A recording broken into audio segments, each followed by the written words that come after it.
I've read a lot of Osho. I've heard a lot of his discourses and seen hundreds and thousands of videos of it. I love him. I don't know if sannyas is something that I could do. That doesn't mean I can't enjoy his discourses or respect his intellect. Do you go on There's no dates? other reason. Yeah, all the time. Okay. But to commit to a lifetime of togetherness Right. is virtually impossible for me.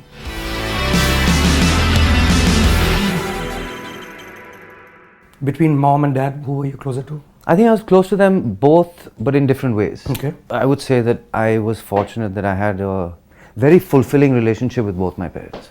It doesn't really matter which generation you were born in. Like sometimes people say, oh, you know, in the older generation, especially fathers, they tended to have a very kind of formal relationship with their children. Right. Amrish Puri kind of fathers, yeah. I don't think that's necessarily true. I mean, no matter which generation you're part of, having a good, solid, fulfilling relationship with your parents is not always very common. I feel very grateful to have had a very fulfilling relationship with both my parents. I mean, your dad was all that when he passed away and as it is with public persona of his stature. But I've always wondered what it would be like to know your dad through your eyes. Is there a side of him that you can sort of dwell on which we may not know? I've come across a couple of anecdotes that you've given before. Like there's one lovely one you mentioned about how he went to Latur during the earthquake. Yeah. And he packed his bags for 3 days and didn't come back for 4 months. That's true. That's the kind of guy he was? I don't know. Somehow I'm a little apprehensive about talking about, especially people who've been in public life for decades. If there is a side of them that they have wanted people to know about, I think that they would have managed that in their own lifetime. True. I don't know if there's any aspect of him or his life or whatever that I'd like to throw any light upon, which maybe he didn't. No, I mean, it's all well known. Right. I'm just saying, like, say, for instance, when he was at the peak of his career, Right. is when he left it all to join Osho. Correct. Right? Now, you were been probably 4 or 5 at that time? 5. 5. But did you wonder, like, who is this person that my father's left everything for to go and live in an ashram? Well, one doesn't look at it like that. No? Okay. As a 5-year-old, one doesn't articulate it that well in one's mind or whatever. No, I don't think Osho had anything to do with my thoughts about why my dad wasn't there. Right.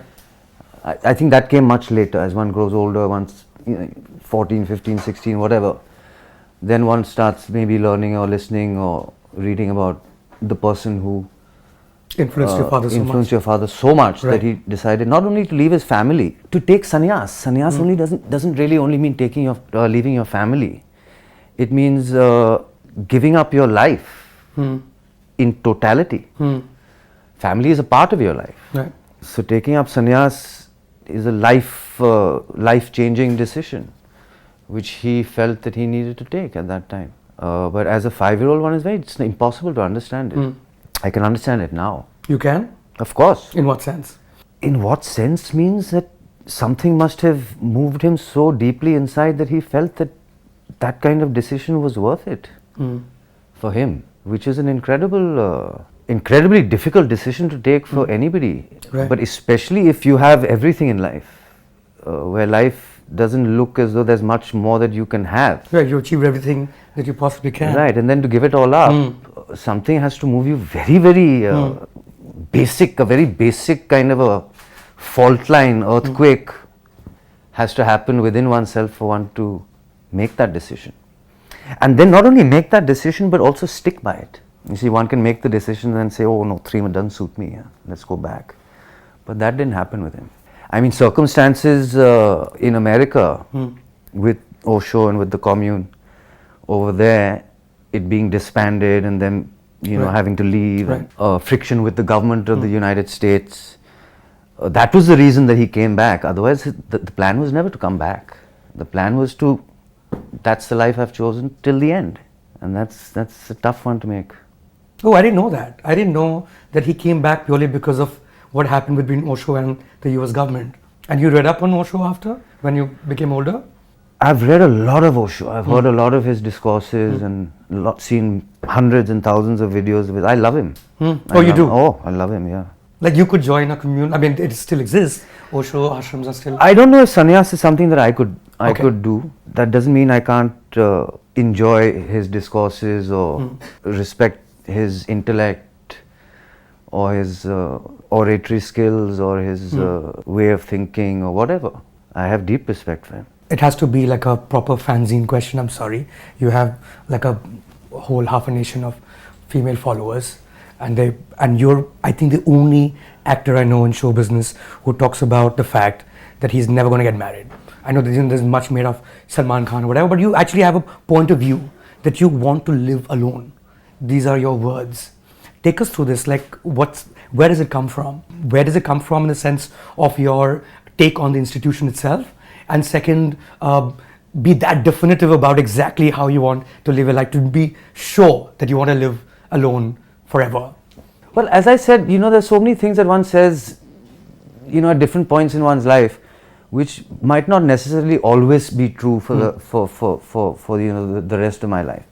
So I may have said things in the past which I might disagree with, now I might contradict. I would very much prefer to live my life without someone by my side all the time.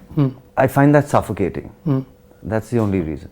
Do you go on dates? There's no other reason. Yeah, all the time. Okay. But to commit to a lifetime of togetherness, right, is virtually impossible for me. So what does that mean? Like serially monogamous? Is that what it would mean? No, it means knowing oneself reasonably well enough not to ruin somebody else's life. Right. Okay, my last question to you: were you mentally exhausted with this interview? No, I enjoyed it. I enjoyed it. I didn't feel it at all. Thank you so much, Akshay. My pleasure. This is lovely. Thank you so much.